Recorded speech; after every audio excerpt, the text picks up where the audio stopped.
Bismillahirrahmanirrahim. Assalamualaikum warahmatullahi wabarakatuh. Berjumpa lagi dengan Ibu. Kali ini Ibu akan membawakan materi bab 5 dengan judul materi Selamat Datang Nabiku Kekasih Allah Subhanahu wa Ta'ala. Sebelum belajar, marilah kita berdoa dahulu. Bismillahirrahmanirrahim.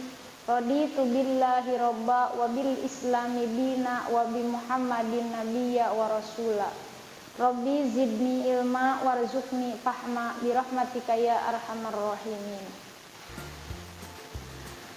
Pada pembelajaran tentang selamat datang nabiku kekasih Allah Subhanahu wa Ta'ala, subtemanya yaitu perjuangan Nabi Muhammad sallallahu alaihi wasallam. Terkait perjuangan Nabi Muhammad SAW, ada beberapa hal yang perlu kita ketahui, yaitu diantaranya satu, kita harus mempelajari dan memahami kronologi masa kelahiran Nabi Muhammad SAW sampai ia dewasa. Kedua, mempelajari dan memahami peristiwa pengangkatan Nabi Muhammad sebagai Nabi dan Rasul. Dan ketiga, mengkaji bahkan memahami strategi dakwah Nabi Muhammad SAW di kota Mekah. Dan yang terakhir, kita harus meneladani nilai-nilai perjuangan Nabi Muhammad SAW di Mekah dalam menegakkan risalah Allah. Masa kelahiran Nabi Muhammad SAW sampai masa dewasa. Nabi Muhammad SAW lahir tanggal 12 Rabiul Awal tahun gajah. Kenapa di sini disebut tahun gajah? Karena waktu itu ada sekelompok kaum Quraisy di bawah pimpinan Raja Abraha yang ingin memporak-porandakan Ka'bah dengan mengendarai gajah. Namun dengan izin Allah, kaum tersebut dapat dihancurkan dengan dihujani batu oleh burung ababil, sebagaimana dalam surat Al-Fil dikatakan, alam taro kaifa fa'ala rabbuka bi ashabil fil, al-ayah. Kelahiran Nabi Muhammad bertepatan dengan tanggal 20 bulan April tahun 570 Masehi. Nabi Muhammad lahir dalam keadaan yatim karena ayahnya yang bernama Sayyid Abdullah wafat ketika Nabi Muhammad berada dalam kandungan ibunya yang bernama Siti Aminah. Kalau nggak salah, waktu itu Nabi Muhammad lagi berada di dalam kandungan ibunya berumur 2 bulan. Saat Nabi Muhammad lahir ke dunia, banyak kejadian yang sangat mengherankan kaum Quraisy.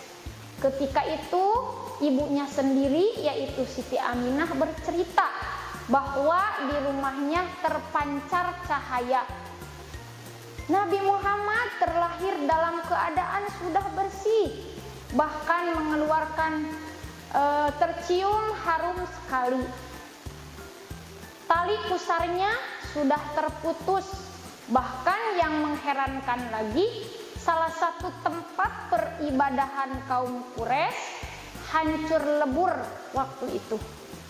Ini menandakan bahwa yang dilahirkan itu bukanlah manusia biasa, tapi manusia yang kelak nantinya akan menjadi manusia yang luar biasa.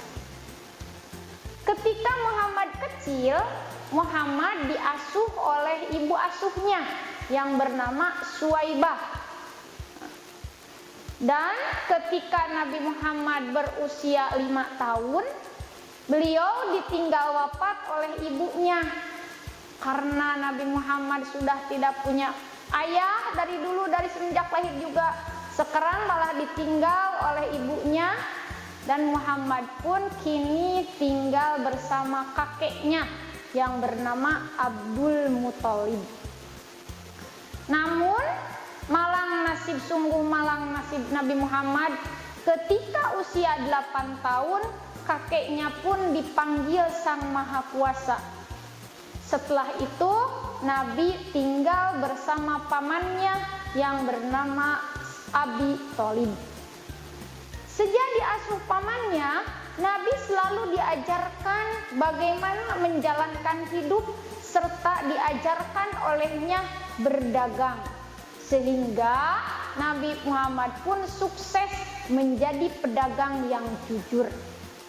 Dan selama perjalanan berdagang bersama pamannya, banyak yang mengatakan, bahkan ada tokoh dari kaum Yahudi dan kaum Nasrani mengatakan kepada Abi Thalib, "Wahai Abi Thalib, kamu haruslah benar-benar menjaga anak ini, karena terlihat anak ini sangatlah luar biasa, dan nantinya pun anak ini akan menjadi manusia yang akan merubah alam ini, yang akan merubah keadaan sekarang." Karena waktu itu kan kota Mekah atau kota Arab sendiri, kaum Quraisy sendiri berada dalam zaman jahiliyah. Nah, kata tokoh masyarakat dari kaum Nasrani dan kaum Yahudi, nantinya ini anak akan merubah keadaan dari zaman jahiliyah, akan membawa ke alam ketenangan, kepintaran. Masa kelahiran Nabi Muhammad SAW sampai peristiwa pengangkatan Nabi Muhammad SAW sebagai Nabi dan Rasul. Peristiwa pengangkatan Nabi Muhammad SAW sebagai Nabi dan Rasul. Ketika Nabi Muhammad sudah menjadi pedagang yang sukses, karena kejujurannya, sampailah berita tersebut ke telinga salah seorang saudagar kaya di kota Mekah. Orang itu adalah Siti Khadijah. Setelah mendengar bahwa ada seorang pedagang yang sukses, Siti Khadijah pun mengajaknya untuk join dalam soal perdagangan. Siti Khadijah memberikan barang untuk dijual oleh Nabi dengan dibantu asistennya, yaitu Maisarah. Sepanjang perjalanan, Maisarah banyak menemukan keanehan terhadap Nabi Muhammad SAW. Di antaranya yang ditemukan di perjalanan, Maisarah melihat bahwa sepanjang perjalanan Nabi Muhammad tidak pernah terkena sinar matahari. Jadi selalu ada yang dilindungi oleh apa? Dilindungi oleh awan. Jadi awan itu selalu mengikuti kemana arah Nabi Muhammad. Dan suatu ketika Nabi merasa kegerahan, sedang beristirahat, Nabi mencoba membuka bajunya, dan terheran-heran Maisarah melihat di pas dadanya ada cap kenabian dengan berbentuk segitiga. Karena waktu itu kan Nabi Muhammad waktu kecil, pas umur 4 tahun, dada beliau pernah dibelah, dioperasi, dibersihkan, dibuang tempat-tempat setan, tempat-tempat yang membuat hatinya jelek, diisi dengan ilmu, hikmah, dan yang lainnya, dengan yang sifat-sifat yang baik. Dan terlihat oleh Maisarah itu ada bekasnya, itu cap kenabian yang berbentuk segitiga. Sepanjang perjalanan, Maisarah pun melihat bahwa kalau Nabi Muhammad melewati hewan-hewan ternak itu tidak pernah menjauhi Nabi Muhammad. Diam saja di tempatnya. Beda dengan kita, kalau kita melewati hewan ternak, kan hewan ternak itu sudah suka menjauhi kita karena takut. Beda dengan Nabi Muhammad. Makanya Maisarah itu merasa aneh. Ini orang apa malaikat apa siapa? Kok beda banget ya sama kita, kata Maisarah. Nah, sesampainya di rumah, Maisarah pun menceritakannya kepada Siti Khadijah. Dan Khadijah pun dengan memberanikan diri meminta Nabi Muhammad untuk mempersuntingnya. Setelah mendengar cerita-cerita dari Maisarah tentang keadaan waktu melaksanakan perdagangan, bahwasannya kata Maisarah jualannya itu sangatlah laku dan Nabi Muhammad selalu jujur dalam hal apapun. Kalau misalkan ada barang yang cacat, yang robek barangnya kepada si pembeli, malah dikatakan ini barangnya cacat, tapi si orang pembeli itu tidak apa-apa, malah dia berani membayar dengan harga yang mahal. Nah, Nabi Muhammad, Siti Khadijah pun merasa tertarik olehnya karena melihat parasnya yang ganteng dan melihat kejujurannya. Nah, dengan memberanikan diri, Siti Khadijah pun meminta Nabi Muhammad untuk mempersuntingnya. Bagaimana sikap Nabi Muhammad? Nabi Muhammad pun tidak menolaknya. Meskipun ia masih bujang, sedangkan Siti Khadijah sudah berjanda, statusnya sudah menjadi janda, tapi Muhammad tidak menolaknya. Waktu itu Nabi Muhammad berumur 25 tahun, sedangkan Siti Khadijah berumur 40 tahun. Setelah Nabi menikahi Siti Khadijah, keadaan pun berubah. Kini Nabi Muhammad yang tadinya serba sederhana, Muhammad sekarang sudah berbeda keadaannya, sudah berlimpah ruah dengan harta. Tapi meskipun begitu, tidak membuatnya sombong. Justru Nabi Muhammad semakin giat melaksanakan ibadah, sehingga setiap menjelang malam ia pergi ke Gua Hiro untuk beribadah, untuk bertafakur atau bersemedi, bertafakur ya, dan bersyukur. Bahkan di suatu malam ketika Nabi Muhammad sedang melaksanakan tafakur di Gua Hiro tersebut, Nabi Muhammad terkejut didatangi oleh malaikat, yang mana malaikat itu adalah malaikat Jibril yang menyerupakan seorang laki-laki, memakai baju serba putih. Hendak apa dia? Yaitu merangkul Nabi Muhammad yang sedang sendirian di dalam gua itu, merangkul dengan erat sambil membacakan kalimat-kalimat, di antaranya Iqra bismi rabbikal ladzi khalaq. Iqra dengan ucapan 3 kali. Iqra. Sambil memeluk dengan erat tubuh Nabi Muhammad, dipeluknya oleh malaikat Jibril sambil membaca Iqra. Nabi pun terkejut, bahkan sampai badannya gemetaran. Siapakah itu? Itu adalah malaikat Jibril, suruhan Allah Subhanahu wa taala, yang membawakan, yang menurunkan wahyu pertama kepada Nabi Muhammad. Jadi waktu wahyu pertama yang diturunkan kepada Nabi Muhammad itu adalah surat Al-Alaq ayat 1 sampai 5 yang diawali dengan Iqra. Muhammad pun bingung, apa ini Iqra itu yang memeluk, mengatakan Iqra, dia harus mengikutinya. Nabi Muhammad merasa bingung. Iqra, apa Iqra? Ma'an Nabi Qari'in, apa yang harus dibaca olehku? Malaikat Jibril pun melanjutkannya, Iqra bismi rabbikal ladzi khalaq. Nah, seiring diturunkannya ayat tersebut, nah waktu itu Nabi Muhammad diangkat oleh Allah sebagai nabi sekaligus rasul. Strategi dakwah Nabi Muhammad SAW. Dengan turunnya wahyu yang kedua kepada Nabi Muhammad SAW, yaitu surat Al-Muddatsir ayat 1 sampai 7, Nabi mulai berdakwah secara sembunyi-sembunyi.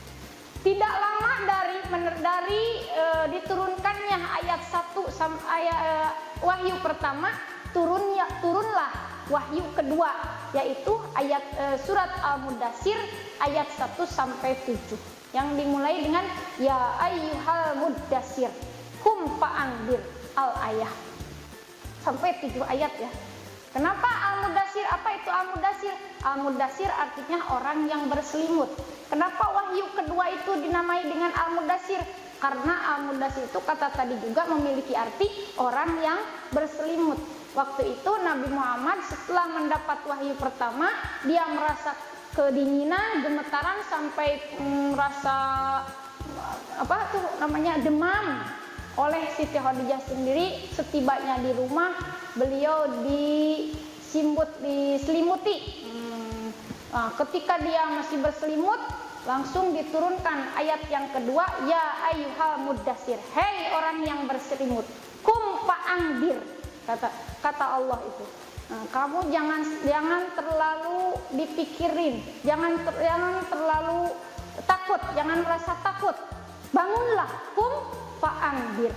Mulailah berdakwah Nabi Muhammad ketika itu, mulailah Nabi Muhammad berdakwah namun berdakwahnya itu masih secara sembunyi-sembunyi, belum berani secara terang benderang. Awalnya Nabi mengajak terhadap orang yang terdekat dulu. Dengan tujuan apa? Dengan tujuan agar mereka semakin percaya kepadanya. Nabi saat itu berdakwah di rumah Al-Arqam bin Abil Arqam Al-Ahzami. Orang yang pertama masuk Islam itu dikenal dengan sebutan as-sabiqunal awwalun. Artinya orang yang terdahulu mengimani kepada Nabi Muhammad atau orang yang terdahulu masuk Islam. As-sabiqunal awwalun itu semuanya adalah diantaranya 1. Siti Khadijah, kemudian Abu Bakar, Ali bin Abi Thalib, Zaid bin Haris, dan Ummu Aiman.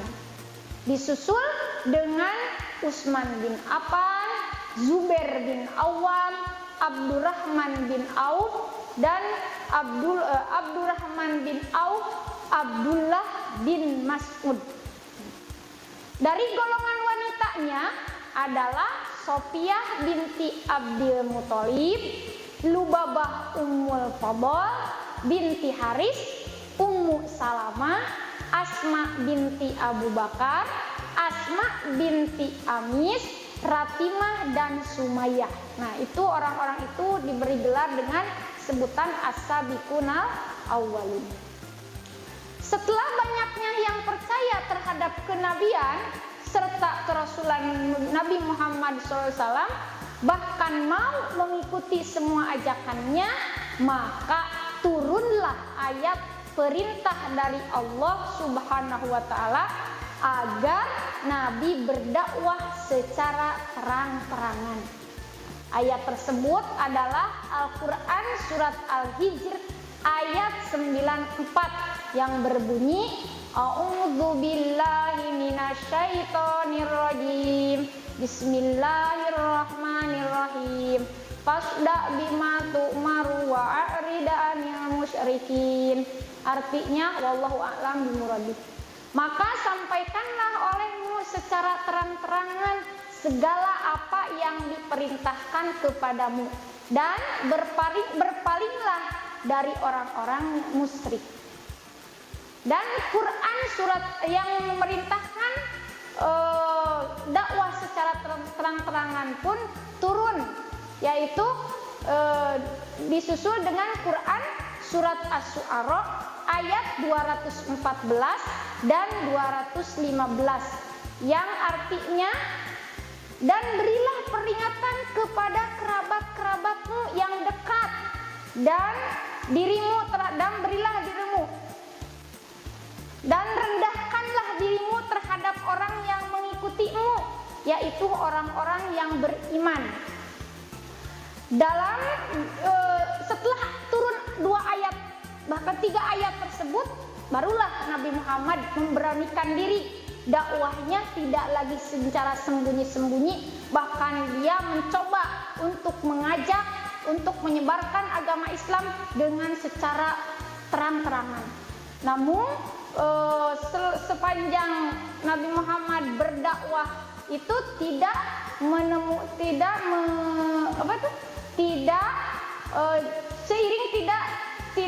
selalu berjalan mulus. Banyak orang-orang yang malah mencemoohkannya, malah mengejeknya, bahkan ada juga orang yang malah ingin mencelakainya. Saking tidak menerimanya atas ajakan-ajakan Nabi Muhammad. Bahkan ada yang mau membunuhnya juga. Ketika Nabi Muhammad sedang berdakwah, ada orang yang mencoba melempari kotoran, ada juga yang menghalangi jalan lewat Nabi Muhammad. Tapi Nabi Muhammad selalu menghadapinya dengan segala kerendahan hatinya, tidak dilawan dengan kekerasan lagi. Lanjut, meneladani nilai perjuangan Nabi Muhammad SAW. Setelah kita tahu tentang sejarah perjuangan Rasulullah dalam menyebarkan agama Allah atau agama Islam yang penuh dengan ujian dan cobaan, tapi Nabi Muhammad tetap gigih menghadapi semuanya, sehingga kita dapat mencontoh darinya, yaitu dengan cara 1. Tugas dan tanggung jawab tidak bisa dipikul seorang diri, tapi harus ada kebersamaan dan persatuan dari berbagai kalangan. Nah, kalau kita misalkan punya pekerjaan ataupun punya masalah ataupun punya apa saja, kita tidak bisa menyelesaikan sendirian, tapi kita harus bersama-sama. Misalkan ada ingin memajukan suatu kampung, di kampung ingin memajukan membuat program, kita tidak bisa mengerjakan sendiri, kita harus bersama-sama, harus bersatu kita teguh, bercerai kita runtuh.